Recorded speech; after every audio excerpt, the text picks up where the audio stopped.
Hey, it's Alan, and I just wanted to let you know that you can now listen to the ongoing history of new music early and ad-free on Amazon Music, included with Prime. You know, it's hard being in a band.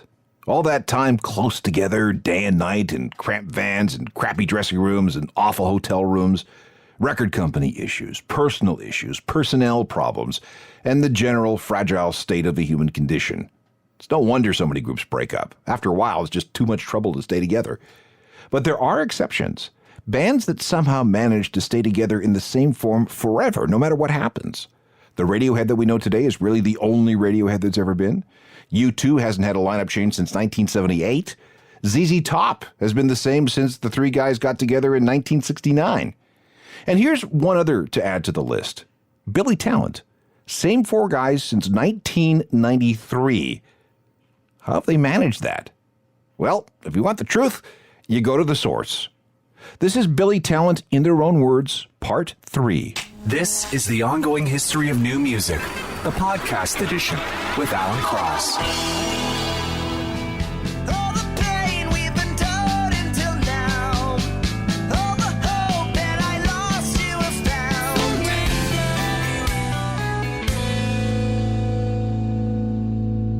That's Billy Talent and Surrender, one of 4 singles pulled from their second album. Welcome again, I'm Alan Cross, and this is the third and final installment of Billy Talent in their own words. I had all 4 guys to myself for an hour and a half, and I got such good stuff from them that I didn't want to cut anything. If you heard the first 2 episodes, you know exactly what I'm talking about. Honest, straightforward talk from the guys. And we're going to pick up the conversation with the third album, which was produced by Pearl Jam's favorite guy, Brendan O'Brien. Now, going into the studio with the guy responsible for helping to shape the sound of one of the biggest bands of the last quarter century is, well, just so much to learn. Here's Ian Dessau. We would record stuff, and at the end, he'd be like, something needs to fit in this pocket right here, and literally walk into the other room and pick up like xylophones and like weird instrumentation, and just he was just adding it all in like not planned out. Background vocals. He's like, Ian, come sing here, and we'll do a harmony. And in Say Veronica, there's this part that it's just me and him singing background and harmonies, and he just literally would come up with it on the spot, whether it was in tune or not. It doesn't matter. Yeah, it's just background effect, and he would just tuck it into the mix, and you can hear it faintly in the background. But I learned that's not everything has to be so calculated that way when you're making a record. I mean, you can go do stuff that, you're going to tuck it in the background, so it's not going to be the thing in the front of the mix, but that's what I learned from him. Okay, give me a Billy Talent song that you can tell us, you can point to us, something in the mix that we may not have noticed before. In Dead Can't Testify, there's a part where Brendan plays, I can't even remember the name of the it's weird like a instrument. Malleted, like piano. Mandolin type of thing. It looked like it was from like the 1700s. And he literally just played. So the mallets bounce off the strings and make like a harpsichord kind of sound. If you listen in the background, it happens throughout the intros and all over that record. There's also a lot of cool things. There's a couple of cool. This is actually really cool. So Brendan recorded Blood Sugar Sex Magic with Rick Rubin. He was the engineer. And that's one of our favorites. There's a thing on like Breaking the Girl. There's like this thing called a mellotron, which is a taped piano. So it would have the sound of like a flute, like an actual recorded flute, but you would play it as a piano chord, so it would sound like kind of like a string arrangement almost. Yeah. Flutes. Yeah, but it would be a flute. And I remember being in his recording studio in Atlanta, and he has all this gear and everywhere. And I was like, "Is that a mellotron?" He's like, "Yeah." And he pulled it out, and I said, "Is this the mellotron from?" He's like, "Yeah, that's from the Chili Peppers," and he's played on. He's like, "I haven't played that in years." And then the next day we show up, and he played it on Veronica. Yeah. St. Veronica, and a song called White Sparrows off that record. Yeah, he actually played it. Yeah, after we told him how big of a fans of his background stuff on that record was, he just kind of went carte blanche. Opened up a new door, and he was just doing. We're like, is it okay? And we're like, yeah, go ahead, do your thing. And now man. You could hear it on these songs. And the mellotron is most famous. You probably already know this from Stairway to Heaven. It's the instrument. It's that background flute in Stairway to Heaven. Yeah. So anyway, things like that. All right, let's have a listen. From Billy Talent 3, this is St. Veronica.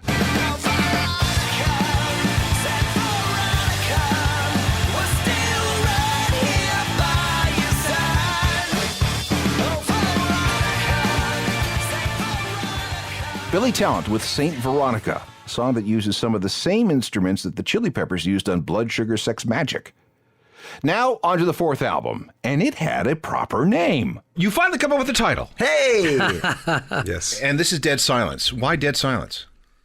To be honest, we were just really sick of interviewers asking us why we keep numbering our albums. That literally was, we were like, it's because it became the focal point of every interview, not about the music. So we literally were just like, let's just change. Then it changed. How come you don't number your albums anymore? Yeah. That's gone now, though, I think. After a couple more. Yeah. Down on your knees, you don't look so tall. Down on your knees, you just don't look so tall. Down on your knees, you don't look so tall. Open your eyes and the empire falls. That was the first single from Dead Silence, Viking Death March, that fourth album, which was released on September 11th, 2012. Let's go deeper. So this is 2012. Again, more transitions. You're one of these bands that have followed the changes in technology since the birth of the internet with the general public, right? So 2012, we've got iPhones. We're starting to have streaming. The record industry still hasn't figured out digital stuff entirely yet.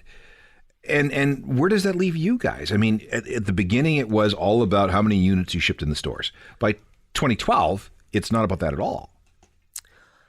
I think our approach to it, you can't compete with free, right? So as much as these mediums were developing, and it almost felt like every 2 months there was something else coming out. It was like Facebook or MySpace, Facebook to Twitter, or, and all these kind of new mediums were always presenting themselves. So we would just we never would even really think about that one. So we never made money off of record sales. Anyway, it was always touring, that's how we made our money. From the beginning. Right from the beginning, even back in 2003. You can't really control how people consume it. All you can do is control what you're creating. We like the fact that when you see on the chart that that album came out number 2 because Michael Jackson died, and on the same week. So all of Michael Jackson's albums, Dead Silence is number 2 behind all of them. So that's nice to see and everything, but it really doesn't affect anything. So you guys were Farrah Fawcett. She died the same day as Michael Jackson. Right. Yeah. Aw, that's sad. But the one thing that's worked for us, I think, is from day one, we always wanted to have great artwork that accompanied the album. And that album, Dead Silence, we worked with a guy named Ken Tiller who does a lot of band like touring prints and silkscreen art. And did all the artwork for that. And I just thought it was a really interesting stat because we were just in Germany, and the president of Germany said 67% of their sales are still physical in Germany. And that means a lot. That means people are buying vinyl still, and people are buying like deluxe box packages because they want something with cool artwork that's physical. Yeah, there's a couple of places. There's Germany, there's South Korea, there's Japan that do well with physical still. They haven't quite abandoned it entirely. So I think that's something that's worked for our last 2 records, at least. Yeah. Mm-hmm. And a live show as well. It was always about touring and always about putting on a live show and doing what we created in the studio and bringing that to people. And you can't really download a live show. You have to go and buy a ticket and see a band live, and that's what we really prided ourselves on since the beginning. Yeah. Our live dynamic has always been something that we take a lot of pride in, and it's the best to be able to play in front of people. You're much better looking when you're in disguise. And this revolution never brought to you by those who seem to think. Billy Talent and Surprise, Surprise from the fourth album, Dead Silence. Still to come, the fifth album, Aaron's Battle with MS. And how long can these guys keep going? This is the third and final part of Billy Talent in their own words. We've covered off 4 albums so far, and now we're ready to venture into the 5th, which came after a reasonably long break. So there was a 4-year break before Afraid of Heights came out. And I remember having discussions with people because we were deep into the Mumford & Sons era. Yeah. Which meant a lot of banjos, a lot of scruffy beards, a lot of mandolins. Indie rock had more or less taken over, but it was this melodic, woe is me, introspective kind of stuff. There really wasn't a lot of rock bands making any kind of waves after about 2012, 2013. So there were discussions where, well, if Billy Talent came out with a new record, would rock stations across Canada play it? That's what we were wondering. Yeah, that's what we were wondering too. Yeah. Yeah, I mean, again, you can't really think about it too much when you're working on something. And we also, going back to that reference that I said, you look at bands that have careers, and there's the ebb and flows, there's the up and down, and you can't control the mediums, you can't control how people are going to get it or if they're going to get it, but all you can do is control the quality of it, and that's something that we take we put a lot of stock into. So. Yeah, when this record was, we weren't I'll be completely honest with you, we weren't sure how it was going to go. Like we don't know. Yeah,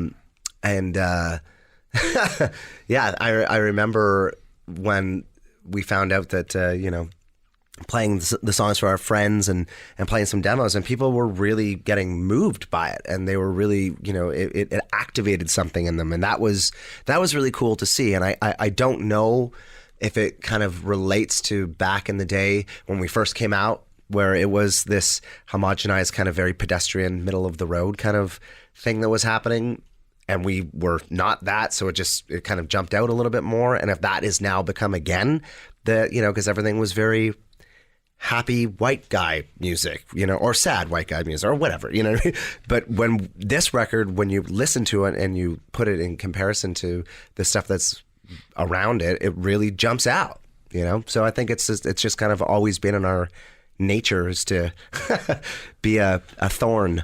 Well, and you may have got your timing right. Because that's what I'm saying. Yeah. With Brexit creating all kinds of problems in the in Europe, with the refugee crisis creating all kinds of problems in Europe, with the rise of the right creating all kinds of problems in You're Europe, saying it, brother. Yeah. with Donald Trump. Yeah. Yeah. And now, the time is right for angry, aggressive, outspoken art of all sorts. And who's in the middle of it all? You guys. Yeah, and the record touches on basically every one of those subjects you just talked about. Yeah, I think it's interesting because we were just in Europe, and a lot of people ask, like, so this is your political record, and I'm like, it's not even like political is just a label now. This is reality. Like, this is what's happening globally, and the topics on this album are happening to and affecting people that I know. So it's not a political record. It's reality to me. And I think a few years ago when I saw the undercurrent of this kind of happening, a lot of these songs were being developed around that time, and now it's just a lot of it's come true in a way, which sucks, but. It's definitely the right time for an album like this.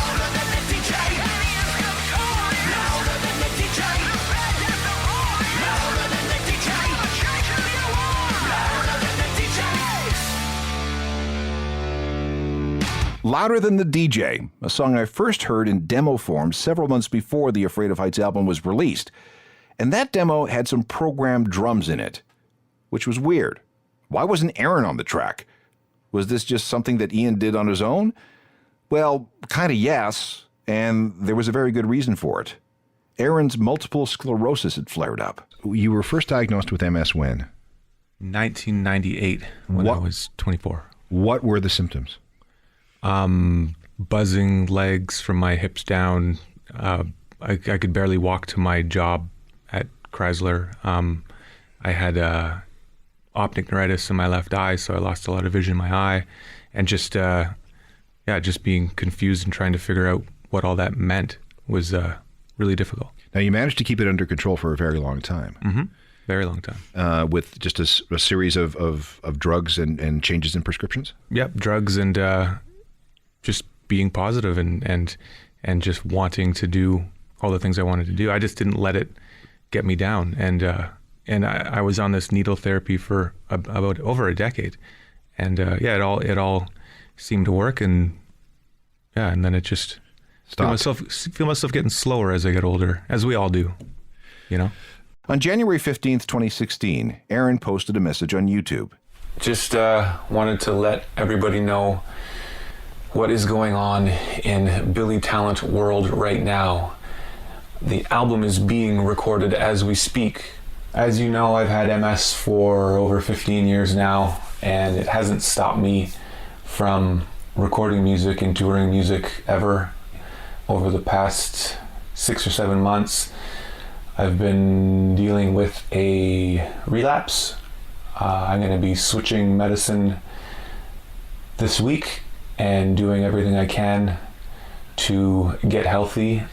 With MS, these symptoms that I have right now are just kind of slowing me down. Anyone with MS can tell you a set of stairs can be daunting at times, and imagine having to sit down and play drums. It can get very tiring. I approached the guys about this, and the first thing they said to me is that they would wait for me to get better and figure it out. I kind of told them that I can't do that right now because I don't know how long it's going to take for me to get better. I'm not going to be able to play drums on this record, and I just need to focus on my health while the record's being recorded. But we have reached out to Jordan Hastings from Alexis on Fire, Say Yes, and asked if he would have time to come in and learn these songs and record these songs, and he has said yes. So right now he's in there recording the drums. It's pretty cool to see. He's such a good drummer. In the meantime, I'm going to be taking a lot of pictures and filming and documenting everything that's going on. And rest assured that I am going to do everything I can to get back on the drums. But right now, I need to step away for a bit and focus on my health. So that's it. Canada has one of the highest MS rates in the entire world, if not the highest MS rate. I can't believe how many people I know from even my circle of my family. Me too. That, you know, is it the sunlight? Is it the lack of vitamin D? Why is it that Canada is such a target for MS? I think it's the sunlight and the lack of vitamin D. I really do, because it happens a lot in the UK as well. So it's something as simple as giving your kids vitamin D from a young age. I think you could even get rid of MS if everyone took vitamin D every single day. But that's just a theory that hasn't really been proven. But have you been attempted to try some of the other therapies that we've been hearing about over the last couple of years?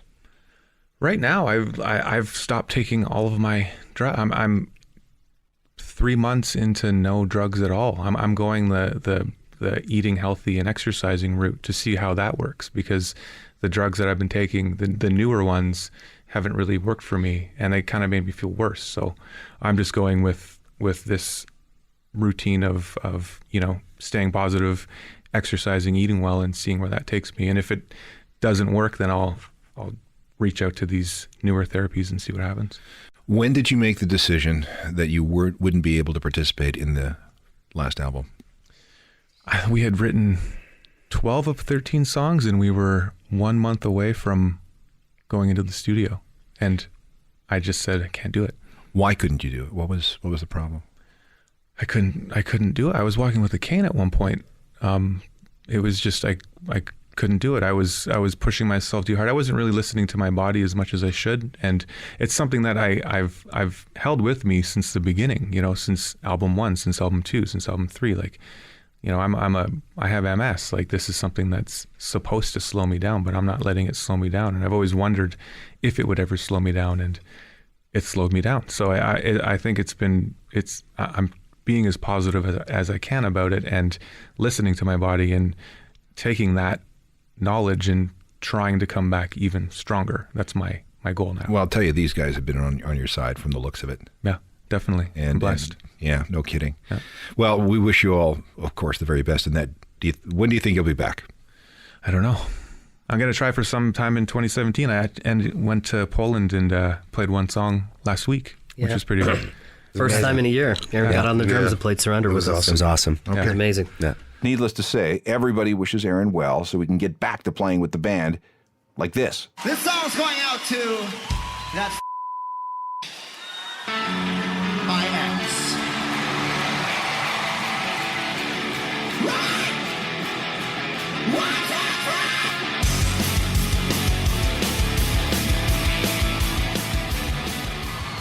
Live Billy Talent from 2003, recorded at a place called the Philips Hall in Dusseldorf, Germany. Their band and their management and their record label are all 100% behind Aaron in his struggle with MS. And that included setting up a charity called FUMS that raises money for research. Here's Ben addressing a crowd at a music festival on May 29th, 2016. And this pretty much says everything that needs to be said about how the rest of the band feels about Aaron. So I'm going to say something. I'm not expecting you to understand. I wish I could speak Russian. I wish I could speak to you better. But, we have been a band for about 22 years. And,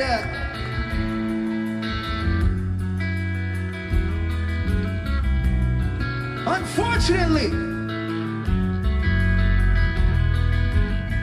our drummer and our brother, Mr. Aaron Solowanya, cannot be here today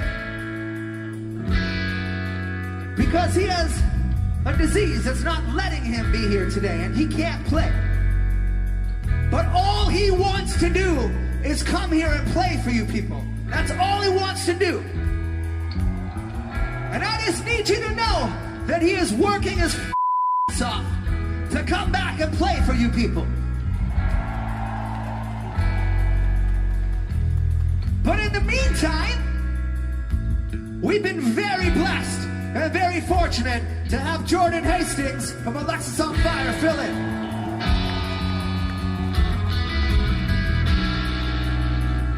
Because where we're from, it's all about love.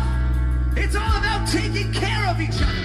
It's about helping each other. And when someone falls down, you pick them up. If somebody needs something, you give it to them. You love each other, you respect each other, and you take care of each other, okay? Nothing much to add to that. We'll wrap up our long conversation with Billy Talent in just a second. Let's spend the rest of the time we have with Billy Talent looking at some material beyond just their studio albums. They did something pretty cool in 2006 when it came time to release their first live album. They recorded a couple of sets in England, one in London on September the 8th, and another in Manchester on September the 16th. These performances were then packaged as a 2 CD set that were sold at concerts and online. And the result here is 2 75-minute sets. It's very raw stuff right from the stage. And here's a sample of the London show. This is Standing in the Rain.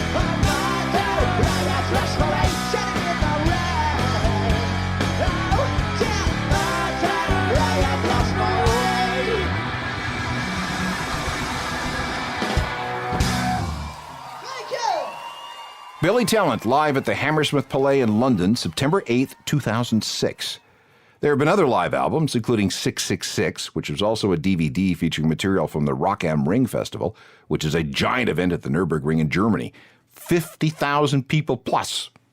Here's Ben. This past summer, we played Rock am Ring again, and kind of a funny, awful story, but there was such bad weather and there was lightning strikes and all these people were hurt. And so they evacuated everybody off the grounds. And then as the day was progressing, we were told, like, you're not playing. And it was supposed to be us. It was supposed to be Deftones, us, and then the Chili Peppers headlining. And then throughout the whole day, it was like, you're not playing. You're playing, you're not playing. And then eventually the Chili Peppers, I don't know what happened, but they asked us if we would go on after them. So now all of a sudden, it's our first show back in Germany. It goes Deftones, then the Chili's, and then us. We headlined the night, and then the next day they canceled it because of the weather. So that was a pretty special day. No, it was a crazy day, and not to mention it was Jordan who has been sitting in for Aaron, his third show. Yeah. The first 2 shows were in Russia. Go get him, kid. Yeah. Here's a sample from another Rock am Ring performance.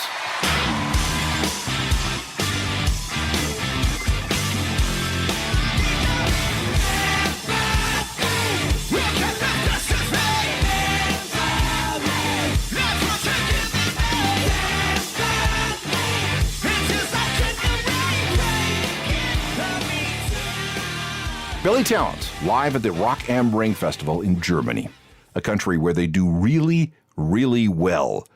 But their best territory is, of course, in Canada. What's that like to play a show in front of a hometown fans like that? Oh, man. It's, again, once you kind of know our past and know that we literally have played every bar, every club, from Chinese food restaurants to people's house parties, that is unobtainable. Like, there's no way you could ever do that, Oh, it's like nothing ever comes out of Streetsville, Ontario. Yeah. So when you're on stage, I remember, and still to this day, when we play big shows, or regardless if they're in Toronto or, it just blows like we just got off tour a couple days ago, and we just were in Europe for the last 2 months, more or less, and the shows were amazing, and just seeing so many people having fun and still coming to see us play this many years on it's still very special to us, and we hold it in a very high regard. Let's finish it up here. How long can this band keep going? They've been playing together since 1993. So, have you ever given any thought to your longevity? No. I mean, I haven't. Trying to get through the end of the week. You kind of, we've been doing it for so long, and obviously things morph and change. And Aaron's situation on this record, Aaron wasn't able to play on this record because of his illness, and that was huge to us and a huge blow to us that he wasn't able to come in the studio, wasn't able to come on the road.